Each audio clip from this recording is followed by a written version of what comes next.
So let's talk about how I went from pinching pennies to saving stacks in a year.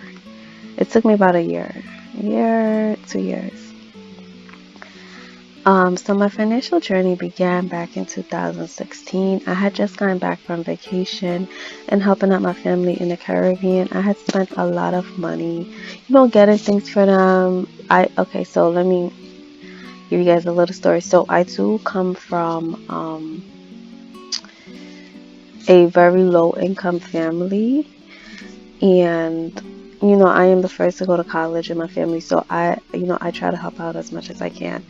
So I had gotten back and my bills were becoming due.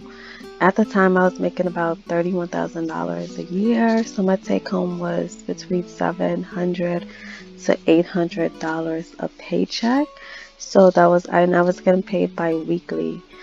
And even though I was receiving money, I had taken on so much, and I was literally pinching pennies. Like, it was so much going on. And at the time, I had also started grad school, and I had cash flow, my, the little fees and stuff, for school, because my company did pay for some, and I did go to a public university, so that kind of, reduced the cost, but I still had to figure out everything else that I had taken on and how to pay that back off. And I was in debt for a little bit. It was a few $1,000s, and I was able to, pay that off.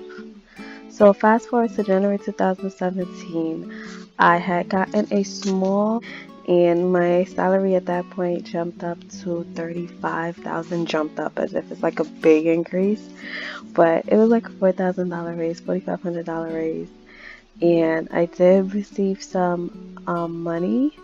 Well, not receive money, so it was like retroactive payments during that time, and it was like maybe about $4,000, $4,000 to $5,000, $4,000, 4 to 5, I think. And I used that to continue paying off the balance transfer that I had taken out, and to help me pay for school, because I still had to pay for school. And that helped me out. And also at that time, I was also helping out again, still helping out my family. I'm not blaming anything on them, but when you're doing a lot. So between December 2016 and January 2017, because I knew I was going to get this money in January 2017, I started to plan. And I'm like, okay, I can't spend as much as I was before. And if you look at your credit card statements, that's something I want you guys to do. Look at your credit. If you're using a credit card, look at your credit card statements. I believe they send them out your annual credit card report. That's what I should say. Not your credit report, but your credit card report for the year. And it breaks it down into which categories you're spending. And I had looked that over, and I'm like, oh my goodness, I don't want to do this anymore. And I just decided I needed to start saving my money, because I wanted to prepare a better future for myself and for my family. And I just started holding myself accountable, and just getting in control of my finances. So I opened up a few bank accounts in like an online saving bank. I'm gonna do a separate video talking about how many banks account I have, what they are. I'm gonna break that out in another video on why I chose them.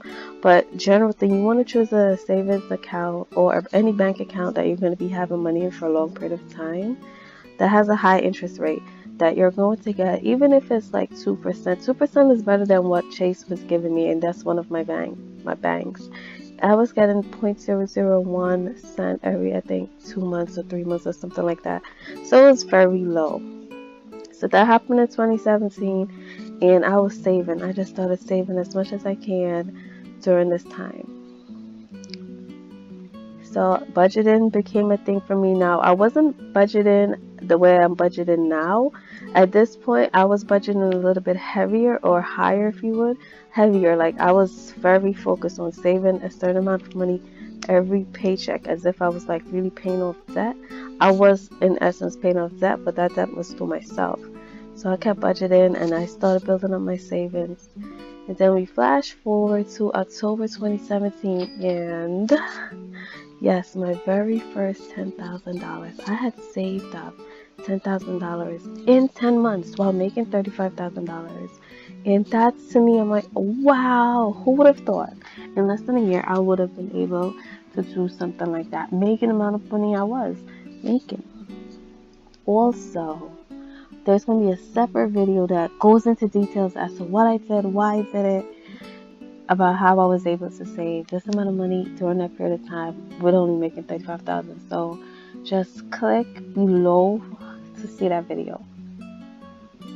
Then we fast forward to 2018 October, and now I am proud to say I have accumulated not just 10 but $20,000.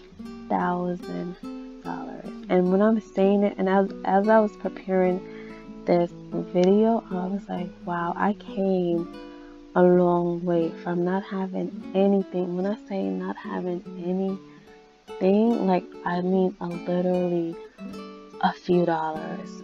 So like pennies. I was putting paper, I was taking the paper rolls and putting them together.